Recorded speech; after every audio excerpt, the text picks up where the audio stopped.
মোংলার নদ-নদী পানি বিপদসীমার উপর দিয়ে প্রবাহিত হচ্ছে। বিপদসীমার ৪ ফুট উচ্চতার জলোচ্ছ্বাসে প্লাবিত হচ্ছে উপকূল।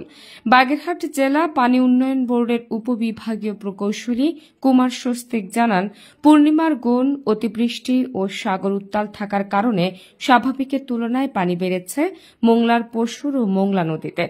এই দুই নদীর পানি বিপদসীমার ৪ ফুট উপর দিয়ে প্রবাহিত হচ্ছে। এতে প্লাবিত হচ্ছে মোংলার উপকূলে নিম্নাঞ্চল। পৌর শহরের ফেরিঘাট এলাকার বাসিন্দা মোহাম্মদ সেলিম বলেন, গত ২-৩ দিন ধরে পানির চাপ খুব বেশি, পানিতে ফেরিঘাট তলিয়ে গেছে। উপজেলার জয়মনির ঘোলের বাসিন্দা লুৎফর হাওলাদার বলেন, রাস্তা উপচে পশুর নদীর পানি ঢুকে বাড়িঘর ও চিংড়ির ক্ষেত তলিয়ে গেছে। এদিকে ২ ফুট উচ্চতা পানিতে তলিয়ে গেছে সুন্দরবন। সুন্দরবনের অভ্যন্তরের নিম্নাঞ্চলে পানির চাপ ও উচ্চতা আরও বেশি।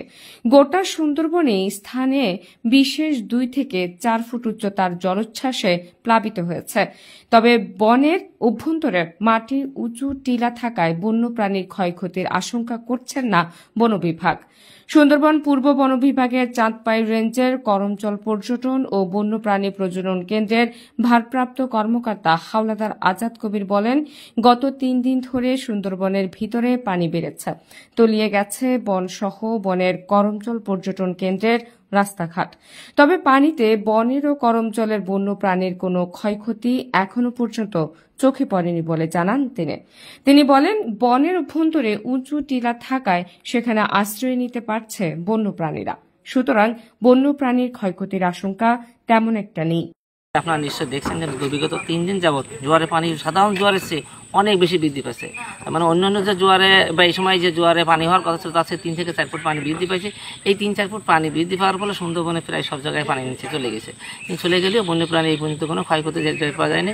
কারণ হচ্ছে কি, সুন্দরবনের বন্যপ্রাণীগুলো অন্তত এতটুকু অ্যাডাপ্টেশন আছে যে দীর্ঘ সময় যদি পানি না থাকে, অর্থাৎ ১ ঘন্টা, ১.৫ ঘন্টা, ২ ঘন্টা যদি থাকে, তাহলে ১-১.৫ ঘন্টা, ২ ঘন্টার ভিতর কিন্তু তারা মোটামুটি টিকে থাকতে পারে। পরবর্তীতে যদি রিমালের মতো ১৬-১৭ ঘন্টা থাকে, তখন দেখা যাচ্ছে যে একটা ক্ষয়ক্ষতি হওয়ার সম্ভাবনা থাকে। তো আমার জানা মতে এই সুন্দরবনে বিগত ৩-৪ দিনের ভিতরেও এখনো কোনো ক্ষয়ক্ষতি হয়নি।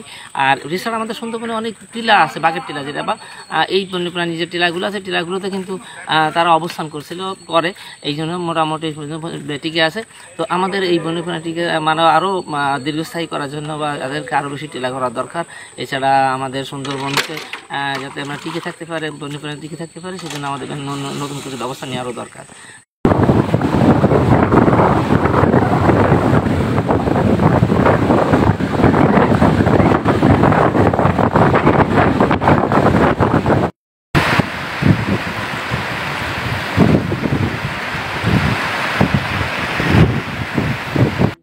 Desk report, Mongla post.